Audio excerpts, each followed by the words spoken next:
Welcome to Hungary. So Hungary బార్డర్లో అడుగు పెట్టేశాము. So అక్కడ మనకి బోల్డ్ అనే విండ్ మిల్స్ కనిపిస్తున్నాయి. ఇక్కడ విండ్ పవర్ బాగా జనరేట్ చేస్తున్నట్టున్నారు. సో మేము తీసుకున్న ఎయిర్బిఎన్బి బిల్డింగ్ ఇక్కడే ఉంది. సో ఎయిర్బిఎన్బిది ఇది ఒక స్పెషల్ బిల్డింగ్ అనమాట. ఇదంతా కూడా పాత తరం, 152 years అవుతుంది ఇది కన్స్ట్రక్షన్ చేసి. ఇది ఒక 3 bedroom ఫ్లాట్ అనమాట, ఫుల్లీ రెనోవేటెడ్. ఇక్కడ హాల్ ఉంది.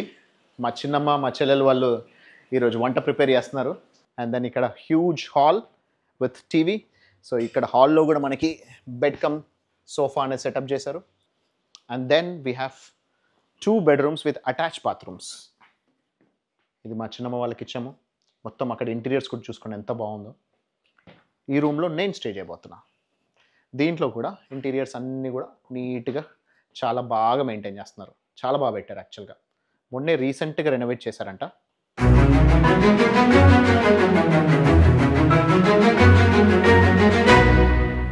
హాయ్ ఫ్రెండ్స్, నేను మీ ఆర్కే. మన ప్రపంచానికి స్వాగతం and welcome to Hungary. So Hungary బార్డర్లో అడుగు పెట్టేశాము. సో ఇక్కడ హంగరీలోకి రావడంతో మాకు ఇక్కడ ఒక పెట్రోల్ స్టేషన్ కనిపించింది. అండ్ ఇక్కడ బోల్డ్ అనే విండ్ మిల్స్ ఉన్నాయి. సో అక్కడ మనకి బోల్డ్ అనే విండ్ మిల్స్ కనిపిస్తున్నాయి. సో లిటరలీ రోడ్ల పైన చాలా విండ్ మిల్స్ ఉన్నాయి. ఇక్కడ విండ్ పవర్ బాగా జనరేట్ చేస్తున్నట్టున్నారు. ప్లస్ అంతేకాకుండా ఇక్కడ మేము ఒక పెట్రోల్ బంక్ దగ్గరకు వచ్చాము. ఈ పెట్రోల్ బంక్లో ఒక 33 లీటర్ల పెట్రోల్ ఫిల్ చేసుకుంటే మాకు బిల్ ఎంత వచ్చిందో తెలుసా? అక్షరాల 22,000, 22,000. ఇదేంటి 22,000? ఇప్పటిదాకా యూరోస్ ఉండే 22,000 ఏంటి అని అంటే, ఇక్కడ హంగరీకి వచ్చిన తర్వాత హంగరీలో we have got a different currency, Hungarian forints. So Hungarian forints అనేది ఇక్కడ చాలా లోయెస్ట్ కరెన్సీ అనమాట. యూరోప్ మొత్తంలోనే అత్యంత లోయెస్ట్ అనుకుంటాను నేను. ఎందుకంటే ఒక్క యూరోకి దాదాపు 400 ఫారెట్స్ వస్తాయి. అంటే మన ఇండియన్ రూపీ కంటే కూడా చాలా తక్కువ. మన ఒక్క రూపాయికి ₹4.22 యాజ్ ఆఫ్ టుడే, ₹4.22. సో ఇక్కడ మనకి హంగరియన్ ఫారెట్స్ అంటారు. సో ఈ హంగరియన్ ఫారెట్స్ కూడా ఇప్పుడే కరెన్సీ తీసుకున్నాను నేను. సో మీకు చూపించడం కోసమే. ఇక్కడ హైయెస్ట్ కరెన్సీ వచ్చి మనకి 5,000 ఫారెట్స్ ఉంది. 5,000, ఆ తర్వాత 2,000, 1,000 అండ్ 500. సో ఈ 4 నోట్ల రూపంలో ఉన్నాయి. సో 5,000, 2,000, 1,000. సో 5,000 అంటే కూడా మన లెక్క ప్రకారం ₹1,000. ఇది 500 అంటే కూడా మన లెక్క ప్రకారం ₹120 మాత్రమే దీని వాల్యూ. సో హంగరియన్ ఫారెట్స్ అనేది అంటే మనకి యూరోపియన్ కంట్రీలో కూడా మన ఇండియన్ రూపీ కూడా కంటే కూడా తక్కువ ఉన్న కరెన్సీ ఉన్న కంట్రీ ఇదేనేమో. సో ఇక్కడికైతే వచ్చాను. సో ఇక్కడ యూరోస్ లేవు ఇంకా. Although it is part of European Union, it is part of Schengen, but still they are not following euros. ఇక్కడ హంగరియన్ ఫారెట్స్ అంటారు అనమాట. సో ఇప్పటి నుంచి మనం ఇక్కడ నుంచి వెళ్ళే దారి ఎలా ఉందని చూసుకుందాం. ఆ తర్వాత ఇంకొక 1.5-2 గంటల ప్రయాణం చేస్తే బుడాపెస్ట్, హంగరియన్ క్యాపిటల్ అయిన బుడాపెస్ట్కి వెళ్ళి అక్కడ సిటీ సెంటర్లో మేము తీసుకున్న హోటల్ ఎలా ఉందో చూపిస్తాను. ఎయిర్బిఎన్బి తీసుకున్నాను, ఒక 3 bedroom ఫ్లాట్ తీసుకున్నాను. అది ఎలా ఉందో చూసుకుని ఆ తర్వాత then we will try and explore Hungary. తమను చెప్పాను కదా ఇక్కడ బోల్డ్ అనే విండ్ మిల్స్ ఉన్నాయని. లిటరలీ హైవే పైన కనిపిస్తున్నాయి బోల్డ్ అనే విండ్ మిల్స్ అనేవి.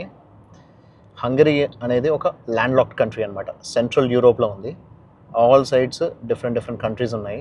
ఒకవైపు ఆస్ట్రియా, మరోవైపు యుక్రెయిన్ అండ్ ఇంకోవైపు స్లోవాకియా. ఇవన్నీ చాలా కంట్రీస్తో బార్డరింగ్ ఉందన్నమాట ఇది. హంగరీ గురించిన ఫ్యాక్ట్స్ అండ్ ఫిగర్స్ చెప్తే చాలా ఆశ్చర్యపోతారు. We will discuss about that. ఇక్కడ హంగరీలోకి వచ్చేసినాం వచ్చినమ్మా. మనకి ఇక్కడ ఆ వాతావరణం చూస్తున్నారా ఎంత బ్యూటిఫుల్గా ఉందో. ఆకాశం అనేది ఇప్పుడే సన్సెట్ అయిపోయింది. సో అద్భుతంగా ఉంది ఆకాశం అయితే. ఇక్కడ ఏంటంటే బోల్డ్ అని పంటలు పండుతాయి. ఇక్కడ కార్న్ పండుతుంది, వీట్ పండుతుంది, సో మొక్కజొన్న ఉంది, ప్లస్ వరి ఉంది. ఇలా రకరకాల పంటలు పండుతాయి. ఇక్కడ వీళ్ళకి డాన్యూబ్ రివర్ అని ఉంది. ఆ డాన్యూబ్ రివర్ అనేది చాలా పెద్ద రివర్ అనమాట. దాదాపు 10 దేశాల్లో పారుతూ బ్లాక్ సీలో వెళ్ళి జాయిన్ అవుతుంది. ఆ 10 దేశాల్లో పారడం అనేది ఇదే హయ్యెస్ట్ అనమాట. సో యూరోప్లో ఉన్న 10 దేశాల నుంచి పారుకుంటూ వెళ్ళి బ్లాక్ సీలో జాయిన్ అయిపోతుంది. సో వీళ్ళకి ఇక్కడ మంచి రివర్స్ ఉన్నాయి. ప్లస్ అంతేకాకుండా వీళ్ళకి హాట్ స్ప్రింగ్స్ ఉన్నాయి. సో ఈ Hungary is known for hot springs అనమాట. అండ్ పబ్లిక్ ఓపెన్ స్పాస్ అంట. So bathing స్పాస్. సో కొన్ని వందల సంవత్సరాల నుంచి ఇది ఈ ఓపెన్ ఏరియాలో పబ్లిక్లో వీళ్ళకి ఈ బాతింగ్ స్పాస్ అనేది కామన్గా నడుస్తుంది. ఎందుకంటే ఈ హాట్ స్ప్రింగ్స్ ఉండడం వల్ల వీళ్ళు ఇలా ఓపెన్గా స్నానాలకు అనేది వెళ్తూ ఉంటారంట. సో అది ఎలా ఉందనేది కూడా మనకు వీలైతే అది కూడా చూసుకోవడానికి ట్రై చేద్దాము. సో హంగరీ ఏంటంటే ఇది దాదాపు ఒక 1200 years చరిత్ర కలిగిన దేశం అనమాట.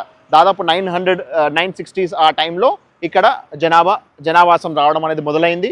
సో దాదాపు 500-600 సంవత్సరాల పాటు ఆటోమన్ ఎంపైర్ ఉంది. సో ఆటోమన్ ఎంపైర్ వెళ్ళిపోయిన తర్వాత ఫస్ట్ వరల్డ్ వార్ తర్వాత ఆటోమన్ ఎంపైర్ వెళ్ళిపోయింది. ఆ తర్వాత సెకండ్ వరల్డ్ వార్ టైంలో వీళ్ళు జర్మనీకి వీళ్ళు సపోర్ట్ చేశారు. ఆ తర్వాత జర్మనీ ఎప్పుడైతే ఓడిపోయిందో వీళ్ళు రష్యా చేతిలోకి వెళ్ళారు. యుఎస్ఎస్ఆర్ చేతిలోకి వెళ్ళిపోయిన తర్వాత 1945లో అప్పటి నుంచి కౌంట్ చేసుకుంటే 1990 వరకు వీళ్ళు దాదాపు వీళ్ళ దగ్గర కమ్యూనిస్ట్ పాలన ఉండేదన్నమాట. సో రష్యా వాళ్ళ యొక్క కమ్యూనిస్ట్ పాలన అనేది ఇక్కడ ఉండేదన్నమాట. ఆ తర్వాత 1991 నుంచి వీళ్ళు కమ్యూనిస్ట్ పాలనలోంచి బయటకు వచ్చేసి వీళ్ళు మళ్ళీ ఇప్పుడు పార్లమెంట్ ఎలక్షన్స్లోకి వచ్చారు. కాకపోతే ఇక్కడ మన ఇండియాకి ఇక్కడికున్న డిఫరెన్స్ ఏంటి అని అంటే, ఇండియాలోనేమో మనము చీఫ్ మినిస్టర్ని ప్రైమ్ మినిస్టర్ని మనం ఎన్నుకుంటాం. ఇక్కడ ఏంటంటే మినిస్టర్స్ ఎన్నుకుంటారు ప్లస్ ప్రెసిడెంట్ ఎన్నుకుంటారు. ప్రెసిడెంట్ ప్రైమ్ మినిస్టర్ని ఎన్నుకుంటాడు. అయితే హైలైట్ ఏంటంటే ఆ ప్రైమ్ మినిస్టర్ కిందనే మొత్తం ఎగ్జిక్యూటివ్ బాడీ ఉంటుంది. మొత్తం కంప్లీట్ కంట్రీ ఒక ఎగ్జిక్యూటివ్ బాడీ అంతా కూడా ప్రైమ్ మినిస్టర్ కింద ఉంటుంది. కానీ ప్రెసిడెంట్కి ఉన్న రెండు అర్హతలు ఉన్న హక్కులు ఏంటి అని అంటే, ఒకటి ప్రైమ్ మినిస్టర్ని ఎన్నుకోవడం, రెండోది ఆర్మీ చీఫ్.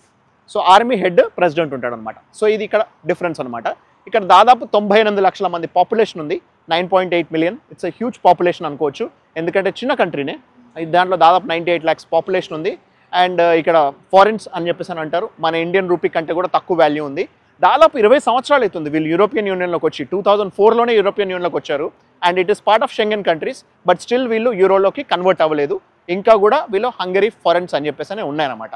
సో ఇక్కడ ఇదంతా కూడా కంప్లీట్ ల్యాండ్ లాక్ కంట్రీ అని చెప్పాను కదా. పైన వైపు ఆస్ట్రియా ఉంది, స్లోవేకియా ఉంది, అండ్ దెన్ ఒకవైపు యూక్రెయిన్ ఉంది. ఇలా అన్ని రకాల కంట్రీస్తో బార్డరింగ్ చేసుకుంటూ ఉందన్నమాట ఇది. అయితే వీళ్ళు ఓపెన్గా ప్రస్తుతానికైతే రష్యాకి సపోర్ట్ చేస్తున్నారు అని చెప్పేసి అని వింటున్నా. సో యూక్రెయిన్ కాకుండా పక్క దేశమైనా కూడా. అందువల్ల కూడా వన్ ఆఫ్ ద రీజన్ అయి ఉండొచ్చు వీళ్ళకి యూరోప్లో వీళ్ళు ఇంకా యూరో వాడకపోవడానికో లేకపోతే యూరోపియన్ యూనియన్ వాళ్ళు వీళ్ళకి అలో చేయకపోవడానికో కారణం ఏంటనేది తెలియదు మనకి మొత్తానికైతే మాత్రం. సో ఇవి కొన్ని facts and figures about Hungary. మళ్ళీ మనము అక్కడికి వెళ్ళిన తర్వాత ఇంకా మల్టిపుల్ ప్లేసెస్ చూసుకుంటూ ఒక్కొక్క డీటెయిల్స్ గురించి మనం మాట్లాడదాం.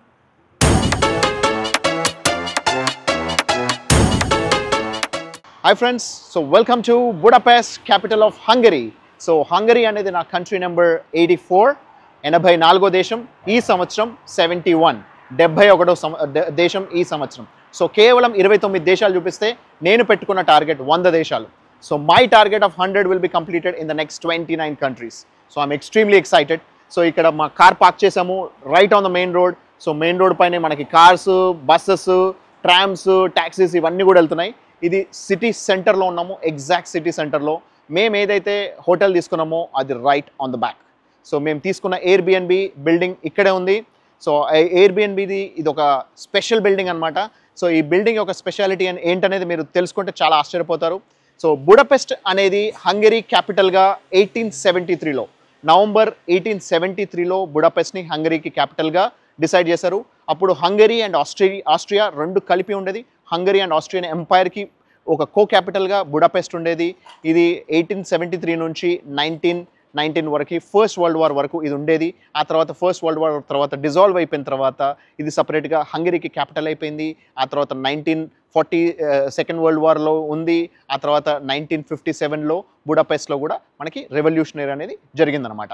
సో దానికి సంబంధించిన డీటెయిల్స్ నేను ఇక్కడ ఎందుకు చెప్తున్నాను అనేది మీరు ఈ బిల్డింగ్ చూస్తూ మాట్లాడదాం. ఈ బిల్డింగ్ ఎంట్రన్స్ దగ్గరకు వచ్చాను. సో ఇక్కడ మనకి ఒక కీ కోడ్ అనేది ఇచ్చారనమాట. సో ఒక్కొక్క ఇంటికి ఒక్కొక్క కీ కోడ్ ఉంటుంది. సో మనకి నెంబర్ ఎంటర్ చేసిన తర్వాత కీ కోడ్ ఎంటర్ చేస్తే ఇక్కడ డోర్ ఓపెన్ అవుతుంది. ఇది ఎంత స్ట్రాంగ్ డోర్ అంటే ఇది ఒక కోట గోడలా ఉంది. ఎక్స్ట్రీమ్లీ స్ట్రాంగ్ అనమాట. సో ఇక్కడ పై దాకా ఒక 15-20 ఫీట్ల డోర్ పెట్టారు. ఎంత సూపర్ స్ట్రాంగ్ ఉంది. సో ఇది ఎందుకు అనంటే ఈ పర్టికులర్ ఇల్లు కట్టింది ఎప్పుడో తెలుసా? 1870. నేను మీకు ఏమని చెప్పాను? బుడాపెస్ట్ కన్స్ట్రక్షన్ అయింది, బుడాపెస్ట్ క్యాపిటల్గా డిక్లేర్ అయింది ఎప్పుడు? నవంబర్ 1873లో. అంటే ఈ పర్టికులర్ బిల్డింగ్ కట్టింది even before the capital was decided. అంటే ఇది బుడాపెస్ట్ అని ఒక క్యాపిటల్గా డిసైడ్ చేయడానికంటే ముందే కట్టిన బిల్డింగ్ అనమాట. దాని ప్రూఫ్ ఏంటో మీకు చూపిస్తాను. ఇదంతా కూడా పాత తరం, 152 years అవుతుంది ఇది కన్స్ట్రక్షన్ చేసి. Old construction building. అండ్ ఇక్కడ మీరు ఇక్కడ చూసుకుంటే కనిపిస్తుంది. Our building was constructed in the early 1870s as part of the pioneering urban planning project that ended up shaping up our entire city over the course of its history, and it survived bombings, partial collapses during World War II and revolution of 1956. అంటే దీన్ని బట్టి మీకు ఏం అర్థమవుతుంది? ఈ particular building కట్టింది 1870sలో and this was used as a urban planning project అనమాట. అంటే ఈ పర్టికులర్ బిల్డింగ్ నుంచే అర్బన్ ప్లానింగ్ అనేది స్టార్ట్ అయింది. సో ఇది స్టార్ట్ అయిన తర్వాత ఇక్కడ ఈ బిల్డింగ్ చుట్టూరానే మొత్తం కంప్లీట్ సిటీ అనేది డెవలప్ చేశారనమాట. సో బుడాపెస్ట్ హిస్టరీ మాట్లాడితే ఈ బిల్డింగ్ నుంచి మాట్లాడాలి. అంత హిస్టారికల్ బిల్డింగ్లో ఉన్నాము. So this is the best feeling అనమాట. ఎందుకంటే మేము ఇదేదో ఎక్స్పెక్ట్ చేసి వచ్చింది కాదు. అనుకోకుండా ఎయిర్బిఎన్బిలో బుక్ చేస్తే ఇలా మాకు ఓల్డెస్ట్ బిల్డింగ్లో ఉండే అవకాశం వచ్చింది. 150-year-old building. ఈ బిల్డింగ్ ఎలా ఉందనేది ఇక్కడ చూపించాను కదా, ఇది ప్రూఫ్.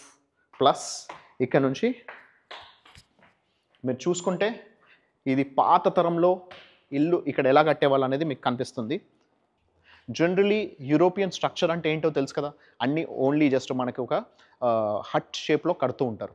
కానీ ఇదంతా ఒక అపార్ట్మెంట్ షేప్లో కట్టారు. ఇక్కడే ఒక పెద్ద అపార్ట్మెంట్స్ లాగా కట్టి దీన్ని ఒక బిల్డింగ్ అంటే ఒక సిటీ లాగా డెవలప్ చేయాలి అని అప్పట్లోనే 150 years క్రితం వాళ్ళ ప్లానింగ్ స్టార్ట్ అయింది. అందుకే ఇది 5 floors బిల్డింగ్ అనేది కట్టారు. అండ్ 5 floors కూడా మన కింద నుంచి మొత్తం కనిపిస్తున్నాయి చూడండి. సో మొత్తం ఈచ్ ఫ్లాట్, ప్రతి ఫ్లాట్కి వెంటిలేషన్, ప్రతి ఫ్లాట్కి ఇక్కడ ఒకరి దగ్గర నుంచి ఇంకొకరు చూసుకునే అవకాశం. సో ఇలా చాలా మంచి క్లియర్ విజిబిలిటీ ఉండేలాగా ఇది చూస్తుంటే మన ఇండియాలో పాతతరం ఇల్లు ఎలా అయితే ఉంటాయో, కోట గోడలతో పాటు కట్టే ఇల్లు ఎలా ఉంటాయో అలా అనిపిస్తుంది కదా. సో ఇదొక నిషాని అనమాట. సో 150 years క్రితం వాళ్ళు కట్టినట్టు ప్రూఫ్ కూడా మనకి ఇది క్లియర్ కనపడుతుంది. నెక్స్ట్ పైకి వెళ్ళి మన ఇల్లు ఎలా ఉందని చూసుకుందాం. సో ఇక్కడ లిఫ్ట్ కూడా చూస్తున్నారా, చాలా పాతది అనమాట. అండ్ చుట్టూరా మెట్లు ఉన్నాయి. లిఫ్ట్కి చుట్టూరా మెట్ల మధ్యలో లిఫ్ట్ అనేది పెట్టడం జరిగింది. So surrounding steps and then you have an elevator right in the between. So ఈ లిఫ్ట్ కూడా చాలా పాతది, కాకపోతే బాగా నీట్గా మెయింటైన్ చేస్తున్నారు. సో అందుకని అంత పాత లిఫ్ట్లోకి వెళ్ళినా కూడా మనకి ఏమి ఇబ్బంది లేకుండా.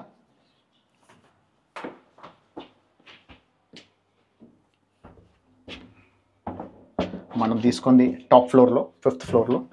సో 5th floorకి వెళ్ళిపోదాం మనం ఇప్పుడు. సో 5th floorకి ఆ లిఫ్ట్ డోర్స్ కూడా ఇలా క్లోజ్ అయిపోయాయి చూడండి.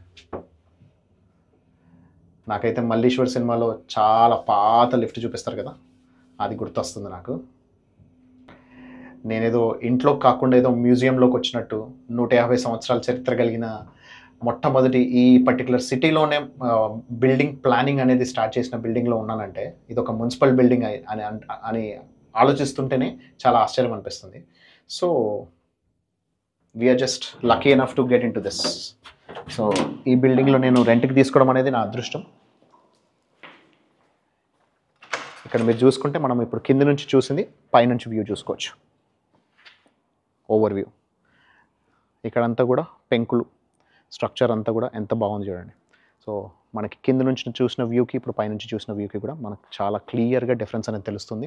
సో ఇక్కడ మొత్తం కంప్లీట్ ప్రతి ఫ్లాట్కి ఎవరిది వాళ్ళకి ఒకరికొకటి ఎదురుగా కనిపించేటట్టు ప్రతి ఒక్కరికి ఆపోజిట్లో మనకి కనిపించే అవకాశం ఉందన్నమాట. సూపర్బ్ కదా. సో ఇదంతా కూడా outer walls, outer structure plus ఇదంతా పాతది. సో ఇప్పుడు మేము తీసుకున్నది వాళ్ళు రీసెంట్గా రెనోవేట్ చేశారు. అది ఎలా ఉందనే చూద్దాం. ఇది ఒక 3 bedroom ఫ్లాట్ అనమాట, ఫుల్లీ రెనోవేటెడ్. లోపలికి వచ్చాను. ఇక్కడ హాల్ ఉంది. మా చిన్నమ్మ మా చెల్లెలు వాళ్ళు ఈరోజు వంట ప్రిపేర్ చేస్తున్నారు. మాకు కావాల్సిన పబ్బియం తయారు చేస్తున్నారు. సో అక్కడ కిచెన్ అండ్ దెన్ ఇక్కడ huge hall with TV. So ఇక్కడ హాల్లో కూడా మనకి బెడ్ కమ్ సోఫా అనేది సెటప్ చేశారు. హ్యూజ్ సోఫా ఉంది, ఇక్కడ పెద్ద టీవీ ఉంది. And then we have 2 bedrooms with attach bathrooms. So ఇది ఒక హ్యూజ్ బెడ్రూమ్ ఒకటి ఉంది. ఇది మా చిన్నమ్మ వాళ్ళకి ఇచ్చాము. మొత్తం అక్కడ ఇంటీరియర్స్ కూడా చూసుకోండి ఎంత బాగుందో. ఆ తర్వాత ఆపోజిట్ సైడ్లో ఇక్కడ ఇంకో బెడ్రూమ్ ఉంది. ఈ రూమ్లో నేను స్టే చేయబోతున్నా. దీంట్లో కూడా ఇంటీరియర్స్ అన్నీ కూడా నీట్గా చాలా బాగా మెయింటైన్ చేస్తున్నారు. చాలా బాగా పెట్టారు. యాక్చువల్గా మొన్నే రీసెంట్గా రెనోవేట్ చేశారంట. అండ్ దెన్ ఇక్కడ అటాచ్ బాత్రూమ్ కూడా చాలా బాగుంది. మామూలుగా యూరోప్లో 2 bedroom ఉన్నా, 3 bedroom ఉన్నా, 4 bedroom ఉన్నా కూడా ఒకటే బాత్రూమ్ ఉంటుంది. కానీ దీంట్లో 2 bathrooms ఉన్నాయి. 2 full-fledged bathrooms. ఇది కాకుండా 1 extra టాయిలెట్ కూడా ఉంది.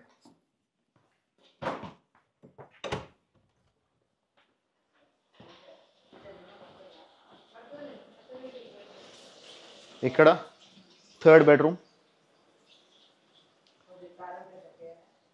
సో లిటరలీ 6 members చాలా కంఫర్టబుల్గా ఉండొచ్చు.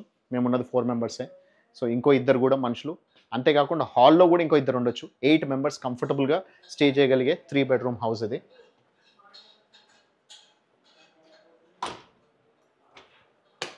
ఇక్కడ టాయిలెట్ ఇచ్చారనమాట, ఎక్స్ట్రా టాయిలెట్.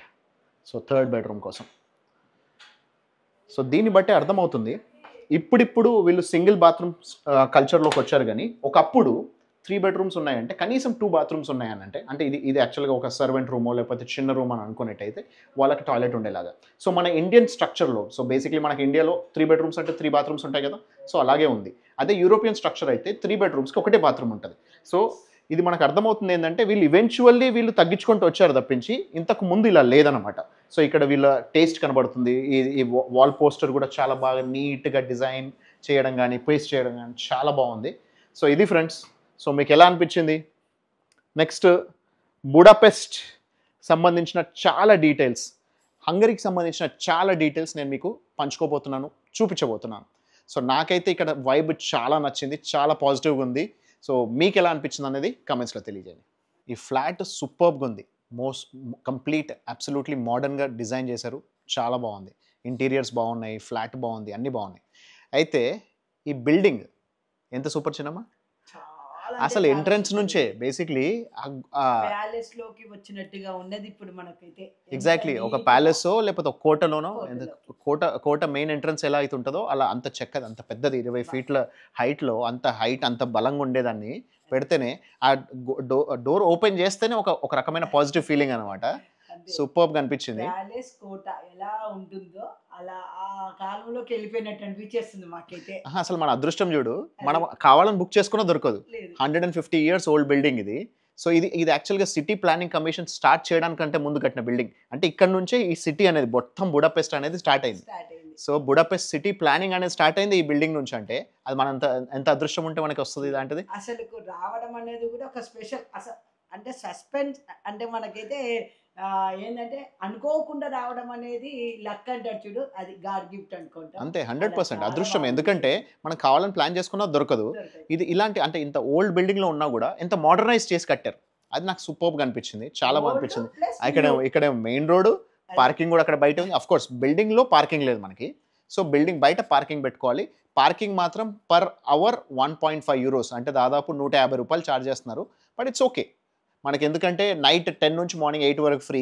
ఆ తర్వాత బయట ఎక్కడికి వెళ్తే అక్కడ మనం పార్క్ చేసుకోవచ్చు. ఇంత చూస్తే ఈ ఇంటికి 3 బెడ్రూమ్ హౌస్కి నేను కట్టింది ఎంతో తెలుసా? 2 రోజులకు కలిపి కేవలం 15,000 రూపాయలు.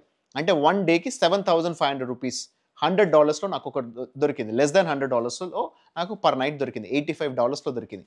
ఎంత తక్కువ అంటే, ఎందుకంటే ఇక్కడ బుడాపెస్ట్లో యాక్చువల్గా ఒక హోటల్ రూమ్ తీసుకుంటే నాకు పర్ డే 300 euros ఛార్జ్ చేస్తున్నారు. 250 to 300 euros, అంటే దాదాపు 25 నుంచి 30,000 రూపాయలు రోజుకుంది.